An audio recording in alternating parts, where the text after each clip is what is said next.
আজ খেলাম কলকাতার iconic yellow taxi biryani. Hi everyone, life is সঙ্গীত ডে 63 তে তোমাদের সবাইকে ওয়েলকাম। আজ অনি আর আমি চলে গেছিলাম শপিং করতে। আমরা সবসময় পুজোর লাস্ট মিনিটেই শপিং করে থাকি। চলে এসেছিলাম স্টাইল বাজারে, আর ফার্স্টেই দেখছিলাম মেন্স কালেকশন গুলো।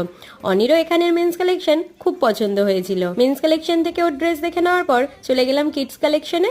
সেখানে গিয়ে দেখছিলাম আমাদের বাড়ির দুটো পুচকের জামা, একজন হলো পুটকুলি আর একজন হলো কিট্টু। তো ওদের শপিং কমপ্লিট করে নিয়েছি, আর এবার আমরা যাবো একটু খেতে। খিদে পেয়েছে বলে আমরা চলে এসেছি ধর্মতলা থেকে সোজা রাসবিহারী। সুপ্রিয় পার্কের সামনে যে হলুদ ট্যাক্সির বিরিয়ানি খুব ভাইরাল, আজকে সেটাই ট্রাই করব। আর এখানে এসে অনি লাইনে দাঁড়িয়েছে, প্রচুর লাইন। অনেক অপেক্ষার পর ফাইনালি ও নিয়ে নিল একটা ফুল মাটন বিরিয়ানি। এই বিরিয়ানির প্রশংসা আমি আর কি করব, সত্যি এক কথায় অসাধারণ।